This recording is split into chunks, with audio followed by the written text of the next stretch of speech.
하나님을 의식하지 않는 것은 외식이다. 복음이 빠져버린 예배는 종교의식일 뿐이다. 복음 없이 경건한 모습은 회칠한 무덤이다. 난 하나님 믿는다 하는데 왜 이렇게 되느냐 알지 못하는 겁니다. 오늘 본문은 유대 종교 지도자들이 예수님 사역의 본질을 이해하려 하지 않고 지엽적이고 부수적인 문제인 장로들의 유전을 가지고 시비를 하는 것인데, 예수님께서는 율법의 본질을 놓친 그들의 기본 의도를 지적하며 책망하는 오늘 본문인 것입니다. 장로들의 유전이 뭔가? 하나님의 율법을 일상생활에서 구체적으로 행할 수 있도록 하기 위하여 율법에 덧붙인 일종의 구전율법이에요. 뜻은 가상이에요. 율법은 하나님이 주신 말씀이고 규범과 엄연히 구별되어야 되는데, 유대 장로들은 유전을 목숨 걸고서라도 지켜야 하는 절대적인 진리로 받아들여졌기 때문에 그런 것입니다. 때로는 율법 위에 두면서 지키려고 했어요. 누구든지 아비에게나 어미에게나 말하기를 내가 드려 유익하게 할 것이 하나님께 드림이 되었다고 말하면 그 부모를 공경할 것이 없다라고 지금 주님이 지적을 한 겁니다. 물론 부모보다 하나님을 공경하는 것이 우선시 되어야 된다는 것에서는 의문의 여지는 없습니다. 그러나 이는 결과적으로 장로들이 가르친 유전이 내 부모를 공경하라 하신 제5계명은 안 지켜도 된다고 그 율법을 폐하게 되는 아주 중요한 문제점을 가지고 오는 것입니다. 우리가 부족해서 못 지켜서 그렇지 이 율법을 지키기 위해서 이 율법은 안 지켜도 된다, 하나님의 말씀은 그런 것이 없는 것입니다. 아무리 사람에게 인정받는 종교 지도자에 의해서 행하는 일이라고 할지라도 하나님의 말씀에서 벗어나면 그건 벗어나는 거예요. 특히 기독교 이름으로 행해지는 일이라고 해서 무조건 신뢰해서는 안 돼요. 오직 하나님의 말씀에 비추어 생각하고 기도하고 판단하여 하나님의 뜻인지 아닌지, 형식보다 내용이 중요하고 전통보다는 말씀이 중요한 것이고 의식보다는 복음의 내용이 중요한 것입니다. 하나님의 말씀은 성취되기 때문인 것입니다. 유대인은 말씀을 받았으나 그 원뜻을 자꾸 놓치는 거예요. 예수님의 제자들이 손을 안 씻고 음식 먹는 것에 대해서 유대인들이 비난했습니다. 위생적으로는 반드시 지켜야 될 것이에요. 그러나 그보다 더 중요한 정결, 의식은 우리의 자범죄를 씻는 의식인 것입니다. 유대인에게 손 씻는 그 자체는 신앙생활이었습니다. 그런데 원래의 의미는 놓쳐버린 거예요. 코로나 시대에 육신의 질병을 걸릴까 싶어서 철저하게 해야 되는데 영적인 코로나 예방은 그냥 지나가고 있다는 걸 말씀합니다. 너희 속에서 나오는 살인, 간음, 음란, 도둑질, 거짓말, 그것이 더 더럽지 않느냐? 세계 복음만 하면은 면죄부가 되어지는 일들이 있어서는 안 된다는 거예요.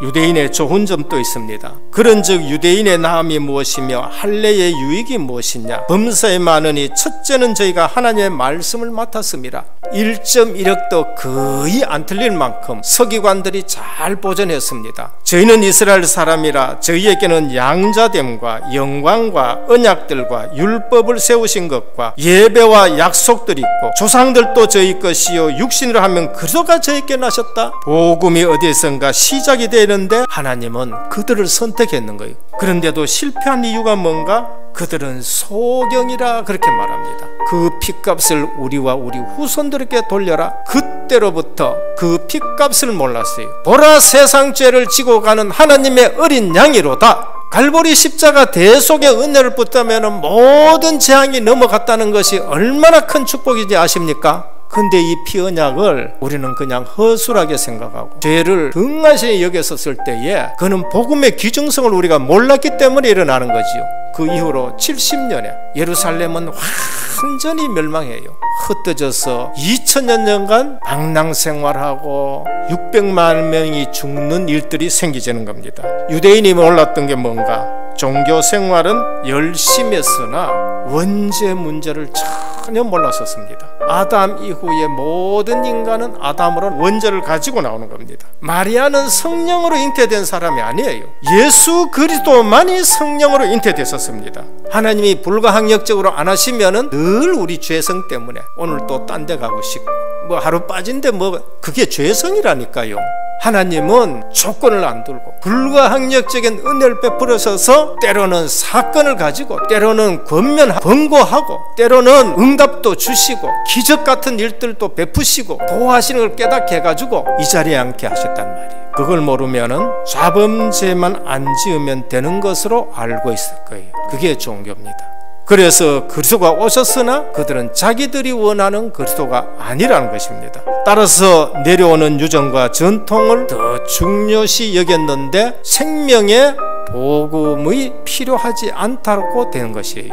신앙생활에서 승리하려면 우리는 세 가지를 알아야 됩니다. 유대인의 삶과 방법을 알아야 됩니다. 나쁜 건 아니에요. 세계를 정복하는 방법인 것입니다. 그들은 하나님의 말씀을 굳게 근거하고 있습니다.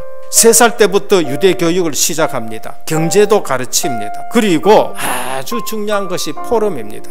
머리에 남는 교육 방법입니다. 우리 아이들에게 복음부터 집어넣어야 돼요. 현장 가가지고 전문 학과 들어가고 판사 의사 되려고 그러면은 복음이 들어갈 시간이 없다는 거예요. 들어가기 전에 머리에 암송이 돼 있어야 됩니다. 성경 안 피고도 여호와는 나의 목자시니 내게 부족함이 없다 누릴 수 있도록 해줘야 되는 거예요. 어릴 때부터 십계명 가르치기도 산상보훈을 가르쳐야 되고 그렇습니다.